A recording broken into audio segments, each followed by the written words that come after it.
चलिए, आज के सारे आइडियाज हो गए, अब खबरों की तरफ बढ़ा जाए। और कंचन जुड़ चुकी हैं। कंचन, गुड मॉर्निंग। एवेन्यू सुपरमार्ट्स के लिए मयूरेश आपके पास आता हूं। कंचन, क्या अपडेट्स हैं भाई? क्वार्टर रिजल्ट्स कैसे रहे? जी, नतीजे आए हैं। अगर नेट प्रॉफिट की बात करी जाए तो रफली हमें 6% का एक अपसाइड देखने को मिला है। रेवेन्यू में करीबन 14.4% का। At the same time EBITDA जो है वो करीबन 9% एक हमें ऊपर जाता हुआ दिखाई दिया, लेकिन जो मार्जिन्स है वहां पे कहीं ना कहीं एक डेंट आता हुआ दिखाई दिया है। जो पहले मार्जिन थे वो थे 8% और इस बार जो रिपोर्ट किए गए हैं वो है 7.6%। अब मार्जिन में जो डेंट आने का रीजन है वो है कि Q2 में जो कंपनी है उन्होंने करीबन 6 स्टोर का एडिशन किया है, जिसके चलते ग्रॉस मार्जिन में भी करीबन डेंट आता हुआ दिखाई दिया है। 14.9 पे रिपोर्ट किए गए हैं। रेवेन्यू ग्रोथ भी 5.5 रही है, जो कि पिछले क्वार्टर में 9.1% की थी। साथ ही साथ फूड सेक्टर में भी हमें 56.4% का एक नंबर आता हुआ दिखाई दिया है, जो कि पहले इससे ज्यादा था। इसके बाद जो मैनेजमेंट की कमेंट्री आई है, उन्होंने कहा है कि जो ऑनलाइन ग्रोसरी फॉर्मेट है उसके चलते एक हमें डेंट आता हुआ दिखाई दिया है, क्योंकि यहाँ पे कंपनी को काफी ज्यादा कॉम्पिटिटिव प्राइस कस्टमर्स को देने होते हैं, जिसके चलते ये पूरा का पूरा जो रिजल्ट है इस टाइम पे थोड़ा सा हमें डाउन साइड में आता हुआ दिखाई दिया है। ये है एवेन्यू सुपरमार्ट्स यानी कि डी-मार्ट। शनिवार को जो नंबर्स आए थे, जो पता था अपने को क्योंकि क्वार्टर अपडेट ऑलरेडी आया हुआ था, 14-14.5% आय बढ़ेगी, वैसे ही बढ़ी। जो नहीं पता था वो ऑपरेशनल परफॉर्मेंस और बॉटम लाइन का आंकड़ा। मार्जिन 40 बेसिस पॉइंट्स कॉन्ट्रैक्ट कर गए। कमेंट्री थोड़ी सी दिक्कत वाली, जो खुद कह रही है कि ऑनलाइन ग्रोसरी फॉर्मेट्स के साथ कॉम्पिटिटिव इंटेंसिटी बढ़ रही है और वो इंपैक्ट कर रहा है हमारा धंधा। मयूरेश, कुछ सीरियस चैलेंजेस हैं। देखना होगा ये कैसे अपने आप को री-स्ट्रेटेजाइज करेंगे इस बदलती कॉम्पिटिटिव एनवायरनमेंट में। लेकिन एवेन्यू सुपरमार्ट पे आप लोग का हाउस व्यू है क्या? तो I think under performance status रहेगा। और आशीष, आई थिंक जो कंचन और आपने पॉइंट्स कहे हैं, I think is this the start of the structural decline margin profile में? ये देखना बहुत लाजमी होगा। ऑब्वियसली उन्होंने जो कहा है कि जो एक इम्पैक्ट है ऑनलाइन ग्रोसरी स्टोर्स का, ये लार्ज मेट्रो डीमैट स्टोर्स में काफी एविडेंट है, and that is probably getting reflected in margins. Gross margins 15% के नीचे आए at 14.9। Like to like sales growth is at 5.5%। तो कहीं ना कहीं आई थिंक जो मार्जिन प्रोफाइल है वो इम्पैक्ट जरूर हो रहा है because of competition and because of their internals as well. Aj foods is around 57% of their business, or apparels is accounting for a large part of the remaining chunk. But apparels has not kicked off that well. जो आप trend के case में देखते हैं, जो Zudio ने किया है, वो शायद एवेन्यू रेप्लिकेट नहीं कर पा रहा है अपने अदर बिजनेसेस में एक्स फूड्स। तो आई थिंक एक अंडर परफॉर्म का स्टेटस शायद सही रहेगा फॉर्म का स्टेटस। लेकिन गाबा सर, ये स्टॉक तो ऑलरेडी ठंडा पड़ा हुआ है। 5.5 वाला 4.5 पे आके खड़ा हुआ है, और गिरेगा क्या? लग तो रहा है कि थोड़ा काफी गिर चुका है। 5400 टू 4570 पे चल रहा है, लेकिन यहाँ पर सपोर्ट इर्द गिर्द के आसपास है। रेंज अच्छा है, लेकिन स्ट्रेंथ नहीं है। अगर थोड़ी और गिरावट आती है डीमार्ट में तो शायद 4300 पॉसिबल है। वहां पर एक शायद बाउंस मिल सकता है। वहां पर एक ट्रेडिशनल सपोर्ट बना हुआ है, एक जगह बन सकती है बाउंस की। अगर वहां आता है तो थोड़ा डिप पॉसिबल है। डिप पॉसिबल है। नतीजे कमजोर हैं, कुछ चैलेंजेस सामने आते हुए। मयूरेश कह रहे हैं फंडामेंटली अंडर परफॉर्म ही रहेगा, और गाबा सर कह रहे हैं अभी भी शायद चार्ट्स में भी दिख रहा है दबाव बढ़ सकता है। यह हो गया एक इंपॉर्टेंट नतीजा। दूसरा इंपॉर्टेंट, फ्राइडे की जो खास स्टोरी थी जाते जाते, सुदर्शन केमिकल्स। चार्ट लेकर आइएगा। मेरे ख्याल से कमाई का अड्डा चल रहा था उस समय वो अपडेट्स आए थे ह्यूबेक का पिगमेंट्स का धंधा एक्वायर करने की बाद। क्या फटा ये स्टॉक। 20% सर्किट पे था एक समय, फाइनली 18, 18.5% मजबूती के साथ बंद हुआ है। फ्रेश अपडेट्स हैं इस कंपनी को लेकर। इस पे अब चार्टिकली चलिए फिर भी पूछूंगा मैं। मानस, चार्ट्स आप खोल के रखना, आता हूं आपके पास। कंचन, क्या अपडेट्स हैं? जी, जैसे कि हमने देखा फ्राइडे को भी एक अच्छी खासी परफॉर्मेंस हमें सुदर्शन के अंदर देखने को मिली थी, और आज भी 16 अक्टूबर को फंड जुटाने पर एक बोर्ड बैठक हो सकती है। बेसिकली ये बैठक QIP preferential right issue funds से रकम जुटाने के ऊपर हो सकती है। और अगर हम बात करें फ्राइडे की, तो वहाँ पे जो सुदर्शन केमिकल है उसने 20% का एक अपर सर्किट छुआ था, क्योंकि उसने एक्वायर किया था ह्यूबेक ग्लोबल पिगमेंट बिजनेस को करीबन 1180 CR के लिए। और आज भी ये जो शेयर है वो आपकी नजरों में रहना चाहिए। काफी अच्छी न्यूज है इसके लिए। ओके, सुदर्शन केमिकल्स भाई धंधा खरीद रहे, पैसा चाहिए होगा, QIP लेके आ रहे हैं उसके लिए। कोई ब्रोकरेज रिपोर्ट नहीं दिखी। अभी भी क्लैरिटी चाहिए अपनी, क्योंकि वो जिसको खरीदा था वो 1 बिलियन यूरोस के रेवेन्यूज थे, उसका पिगमेंट का धंधा कितना बड़ा, उसके फाइनेंशियल अभी भी वो अपडेट्स अवेटेड है ना? हाँ, अपडेट्स अवेटेड है, लेकिन आशीष ये एक्विजिशन बहुत अच्छा था। और ये जब न्यूज़ आई थी तभी मैंने ये बात कही थी कि ये रीरेटिंग फैक्टर होगा स्टॉक के लिए। और वो 20% बातचीत करते उसके बाद और फटते ही चला गया। बिल्कुल। और काफ़ी समय से लोग वेट कर रहे थे कि इसमें कुछ ना कुछ बड़ा आना था। और ये आई थिंक इसका 1 साल का चार्ट देखते हैं सुदर्शन केमिकल्स का, बहुत लोगों ने थक हार के बेच दिया स्टॉक को। क्योंकि क्या होता है ना, वैसे ही कैश का स्टॉक है तो इसके लिए आप हेज वेज कर नहीं पाते हैं ज़्यादा, लेकिन बहुत लोगों ने थक हार के इसको बेच दिया था। लेकिन ये एक ऐसा स्टॉक है जिसने इस बास्केट में सबसे ज़्यादा रिटर्न्स दिए हैं आपको, और सबसे शानदार मेरे ख्याल से चार्ट रहा है ये, और काफ़ी बड़ा री रेटिंग फैक्टर था जो फ्राइडे को डेवलप है। तो इंटरेस्टिंग एक्विजिशन, दुनिया की नंबर 2 पिगमेंट मैन्युफैक्चरर बन गई ये कंपनी आपकी स्क्रीन पे जो है।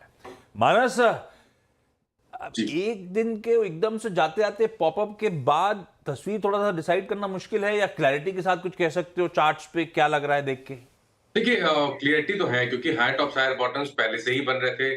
स्टॉक करेक्ट हुआ था, 52 मूविंग एवरेज के आसपास आया था, और वहां पर न्यूज आने के बाद फिर से एक हायर टॉप बना है। पिछले स्विंग हाई को ब्रीच किया है, वॉल्यूम्स के साथ किया है, तो पैटर्न क्लियर है, बुलिश पैटर्न है। जो ब्रेकआउट है उसके टारगेट 1330 रुपए के आसपास के आते हैं, तो करंट लेवल से भी 130 रुपए का आपको देखने को मिलेगा। लेकिन कोई करेक्शन मिले तो अगर फ्रेश खरीदारी करनी है तो कोई करेक्शन मिले तब खरीदारी करें, और स्टॉप लॉस आपके 1049 के नीचे लगाएं, करंट लेवल्स पे नहीं, डिप पे 1175 1150 की रेंज में खरीदारी करने की राय रहेगी।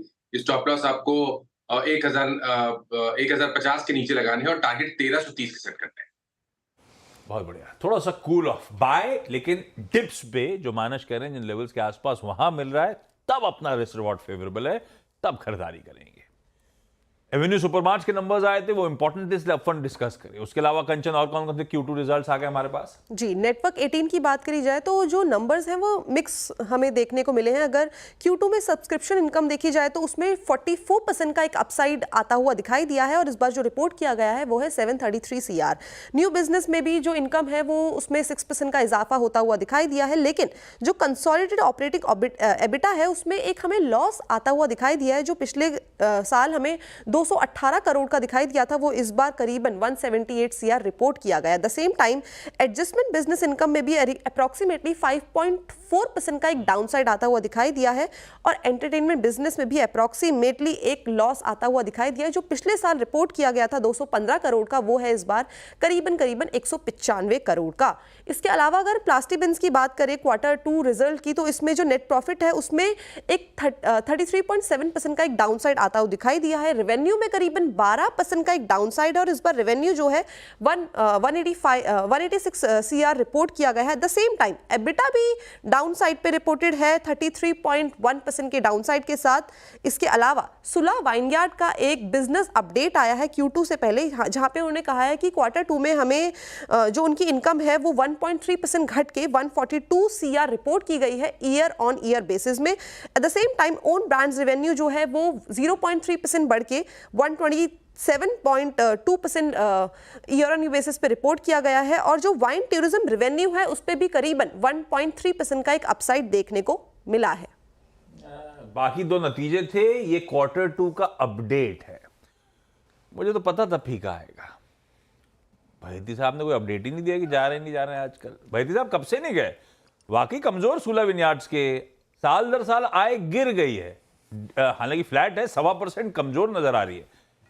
कब से नहीं गए आप, और उसके बाद चार्ट देखा कि छोड़ दिया देखना? नहीं आशीष जी, नासिक जाके काफी टाइम हो गया है। इनफैक्ट प्लान कर रहे हैं हम लोग, इनका जो फेस्ट होगा उसमें शायद जाने के लिए। चार्टिंग के लिए अगर मैं बात करूं तो काफी प्रेशर, और हमें लग रहा है कि ये प्रेशर माउंट होता हुआ देखने मिल सकता है। कोई भी पुल बैक आ रहा है तो वहाँ सेलिंग प्रेशर इमिनेंटली दिख रहा है इसमें, तो हमारी सलाह रहेगी कि इसमें से एक बार एग्जिट कर ले जिनके पास भी लॉन्ग है। कंचन, बाकी के स्टॉक्स न्यूज कौन कौन से? जी, आज मेटल सेक्टर पे आपको काफी फोकस रखना चाहिए, क्योंकि बिकॉज चाइना में जो रिलीफ पैकेज है उसको लेकर काफी निराशाएं जताई जा रही है। बेसिकली रिलीफ पैकेज को लेकर कोई भी ठोस कदम नहीं लिया गया है, और कोई भी इसका ऐलान नहीं हुआ है।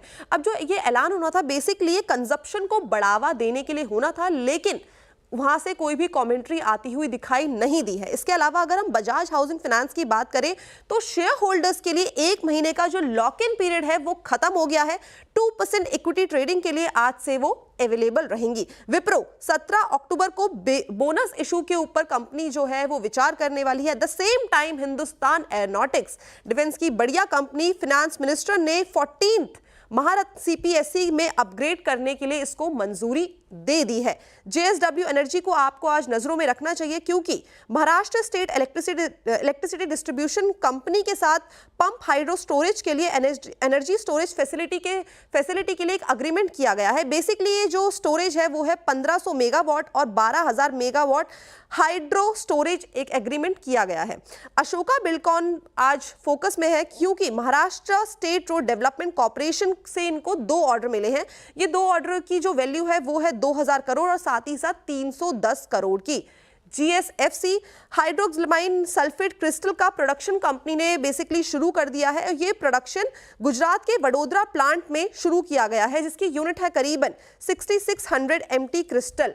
इसके अलावा गोदरेज प्रॉपर्टी आज फोकस में है क्योंकि Q2 में कंपनी ने 6 एकड़ लैंड पार्सल खरीदने के में करीबन 9650 करोड़ के जो प्रोजेक्ट है उसको लॉन्च करने के लिए एक कमेंट्री दे दी है। रखिए तमाम स्टॉक्स अपने रडार पे भाई, किसी ना किसी वजह से जैसे कंचन एक्सप्लेन भी कर रही हैं, ये सब आज रडार पे रहेंगे। अब आइए आज के ब्रोकरेज हाउस व्यूज पे। 2 इंटरेस्टिंग है। Larsen and Toubro heavy weight है, मार्केट इंपैक्टिंग है इसीलिए, और दूसरा कंटेनर कॉरपोरेशन। कंचन कौन सी ब्रोकिंग हाउस ने और क्या अपडेट दी है भाई? हम शुरुआत करते हैं कॉनकॉर के साथ। मॉर्गन स्टैनली ने यहाँ पे अंडर वेट की कॉल दी है और जो टारगेट है वो कर दिया है 775 रुपए का। अब इनका कहना है कि Q2 में जो हैंडलिंग वॉल्यूम ग्रोथ है वो 6% की रही है और जो कि पहले थी, जो इंपोर्ट एक्सपोर्ट की बात करी जाए तो वो 4% इसमें और जो डोमेस्टिक है वो है 14%। अगर हम बात करें फिस्कल ईयर 25 Q2 में जो अनुमान लगाया गया था वो लगाया गया था 7% का, जिसमें इंपोर्ट एक्सपोर्ट का था 5% और डोमेस्टिक का था 20%। इसके अलावा अगर हम Q1 की बात करें तो जो ग्रोथ है वो 6% की रही है, जो कि अपने एस्टिमेट से कहीं ना कहीं थोड़ी सी हमें अपसाइड आती हुई दिखाई दी है। But at the same time fiscal year 25 के लिए जो इंपोर्ट एक्सपोर्ट है वो 15% है और डोमेस्टिक ग्रोथ जो है वो 25% का गाइडेंस दिया गया था, जो अपने गाइडेंस को छूता हुआ नहीं दिखाई दिया है। अब इस लक्ष्य को पाने के लिए बेसिकली सेकेंड हाफ में इंपोर्ट एक्सपोर्ट में 26% और डोमेस्टिक में एट द सेम टाइम 35% जो ग्रोथ है वो कंपनी को हासिल करनी होगी, इनका ये कहना है। Sachin, Larsen and Toubro charts पे कैसा लग रहा है साहब? आशीष जी, मुझे लग रहा है यहाँ पर अपने 200 डे एक्सपोनेंशियल मूविंग एवरेज को रिटेन करने की काफी यहाँ पे प्रयास हो रहा है। एंड जिस तरीके से स्ट्रक्चर है, मुझे लग रहा है जल्दी इस पर्टिकुलर स्टॉक में वापस एक रिबाउंड हो जाना चाहिए। थोड़े से डिक्लाइंस हो सकते हैं 3400 3430 तक के, तो मुझे लग रहा है अगर वो डिक्लाइंस होते हैं तो वापस एक अच्छा मौका होगा खरीदारी करने का। एक पॉजिटिव डाइवर्जेंस ऑलरेडी RSI पे एग्जिबिट हो रहा है 60 मिनट चार्ट्स में, तो मुझे लग रहा है एक फाइनल डिक्लाइन मिलती है तो वापस वहां पर खरीदारी करने की सलाह होगी। स्टॉप लॉस आपको लगभग अराउंड 3400 के आसपास प्लेस करना है। एंड सुंदर एंड लेदर मुझे लग रहा है 3670 से लेके 3700 तक की एक रैली बन सकती है। भाई तेजी का कॉल है, जेपी मॉर्गन भी ऐसे ही मानता है, इनिशिएट करा है ओवरवेट के कॉल के साथ 4360 के लक्ष्य के लिए। रत्ना जी, कंटेनर कॉर्पोरेशन जहां पे थोड़ा सा ब्रोकरेजेस मायूस नजर आ रही है, चार्ट्स कैसे हैं? जी, कंटेनर कॉर्पोरेशन का चार्ट अपने आप में नेगेटिव ही है और यहाँ पे 893 के करीब प्राइस है, जो कहीं पे आजू बाजू में सपोर्ट अभी नजर नहीं आ रहा। एक सपोर्ट है जो नजर आ रहा है which is quite far, which is around 840। तो 840 तक की गिरावट यहाँ पे और मुमकिन है आने वाले दिनों में। अगर राइज आएगा भी तो सस्टेन करे ऐसे चांसेस कम है, क्योंकि 915 के आसपास एक इंपॉर्टेंट रेजिस्टेंस है। ओके, चलिए इस नोट पर एक काम करा जाए, मुनाफे की तैयारी अब समेट ली जाए। ब्रेक ले रहा हूं, ब्रेक के उस पर जब लौटेंगे तो आज मंडे का पहला सौदा।